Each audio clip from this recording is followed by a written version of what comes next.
లేకపోతే ఇక్కడే? అయితే అగ్ని పరీక్షలో చెప్పింది సిన్స్ 8 years అదే. ఎప్పుడైతే నేను 8 years నుండి నేను సినిమాల్లోకి వద్దామన్న మాట వాస్తవం. పెద్ద ప్లానే. 8 years నుండి చిన్నప్పటి నుండి ఇది అగ్ని పరీక్షలో కూడా నేను చెప్పాలి. నేను చిన్నప్పటి నుంచి వద్దాం అనుకున్న మాట నిజం. కాకపోతే ఇక్కడ ఏమైపోతుందంటే డాడీ అన్నారు, అప్పుడే కాదు కొంచెం ఏదైనా దేశానికి పనికొచ్చే పనులు చేయి, ముందు కొంచెం నీకు తెలుస్తుంది, నువ్వేంటో నీకు తెలుస్తుంది, నువ్వు కష్టపడి ఒకటి సంపాదించిన ఒకటి కష్టపడి ఏదైనా సాధిస్తే నీకు తెలుస్తుంది. అండ్ దట్టు మొత్తం మా ఫ్యామిలీ మొత్తం సర్వీస్లో. ఎలాంటి సినిమాలు చేద్దాం అనుకుంటున్నాం సార్? నాకు సినిమాలు అంటే ఇప్పుడు అదే సార్, అందరూ అక్కడే తప్పుగా అనుకుంటారు సినిమాలు అంటే నువ్వు హీరో అయిపోతావా. స్టార్ హీరో అంటే కాకుండా I want be great actor like you, Jagapathi Babu garu, Srikanth గారు.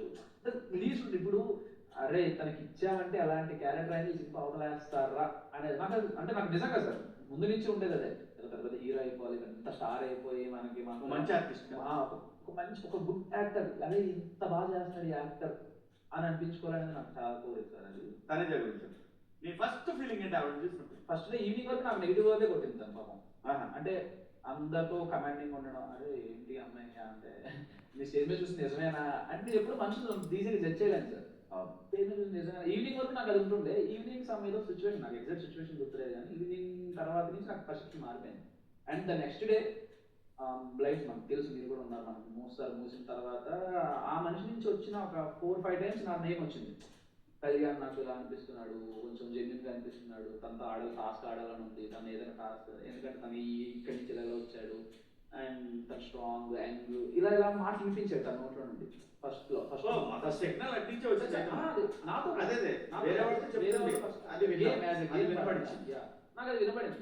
కట్ చేస్తే బ్లైండ్స్ అవుతున్నాయి, నామినేషన్స్ పెట్టారు. నామినేషన్స్ పెట్టి మేము మాదప్పుడు మేము ఓనర్స్ సార్ మాకు క్లోజ్ చేశారు, మాకు నామినేషన్స్లో లేవని చెప్పారు, వాళ్ళకి టాస్క్ పెట్టారు. కట్ చేస్తే హ్యామర్ వచ్చి నా చేతికి వచ్చింది. ఎవరు తనుజ ఇచ్చారు, నేను సేవ్ చేస్తున్నాను, నువ్వు నేను నామినేట్ చేస్తున్నాను, నామినేట్ చేయండి. ఓకే దీన్నే మనం తప్పుగా అనుకున్నాం అని చెప్పి తను అయింది. అక్కడ సిచ్యువేషన్ జరిగింది సార్. తన ఒక మాట అంది, అది మాట తను అంటే ఎవరు మాట విన్నారు కానీ ఎవరు ఫేస్ చూడలేదు. తన ఫేస్లో ఏడుపు వస్తుంది, భయం వస్తుంది, అన్నీ వస్తున్నాయి. నేను అలా అంటే తన మాట చెప్తే ఆ మాట అందరూ తప్పుగా అనుకున్నారు తప్ప తన ఫేస్ని ఎవరు చూడలేదు. నేను ఒక్కడే తను చూస్తున్నాను, అయ్యో ఇలా వచ్చి ఇలా అనుకుంటున్నారు ఏంటి పాపం ఈ అమ్మాయిని, తను అలా చెప్పలేదు కదా, తను అలా అనుకోవట్లేదు కదా, భయపడుతుంది పాపం అనుకున్నాను. బట్ నేను అక్కడ ఎవరు చెప్తే ఎవరు వింటారు సార్ మన మాట. సో నేను సైలెంట్ అయిపోయా. ఆ ఫస్ట్ 2 weeks ఏం లేదు సార్. తర్వాత ఫైనల్ గా తనుజ మీద ఫీలింగ్ ఏంటి? Best friend sir. నిద్రలో ఉన్నా కూడా చెయ్యి కదల్చకుండా 2 hours కూర్చున్నాం సార్. అక్కడ ఏంటంటే 2 hours కాదు సార్, అక్కడ 1 hour 2.5 hours లేదు సార్. 1 hour నీకు తెలుసా మాది ఏంటి మాట్లాడుతున్నావే సార్. అక్కడ ఏమైందంటే తను కల్తీరి పడిపోయింది కదా, కల్తీరి పడిపోయి అక్కడ కూర్చున్నప్పుడు అన్ఫార్చునేట్గా నేను ఒక మాదిరి గారు వస్తే నేను వెళ్ళిపోదాం అని చెప్పి నేను కూర్చుంటే తను అన్ఫార్చునేట్గా చేయి ఇక్కడ పడింది. సరిగ్గా ఉండలేదు, మళ్ళీ డిస్టర్బ్ అయితే మళ్ళీ స్లీప్ డిస్టర్బ్ అవుతుంది అని చెప్పి అలా ఉన్న తర్వాత ఏం షేక్ అవుతుంది, హ్యాండ్ షేక్ అవుతుంది. మీకు ఎవరికి షేక్ అట్లా కనపడలేదు.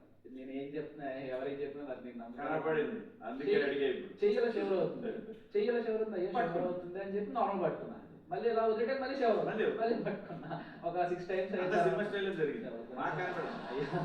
ఇలా ఊగుతుంది పట్టుకుంటున్నా. అయ్యో యాంగ్జైటీ కూడా చూసాం, మ్యూజిక్ క్యారియర్ చేశారు. సో అలా పట్టుకున్నా. ఎప్పుడైతే మాదిరి గారు వచ్చారో సరే మీరు చూసుకోండి అని చెప్పేసి నేను బయటికి వెళ్ళాక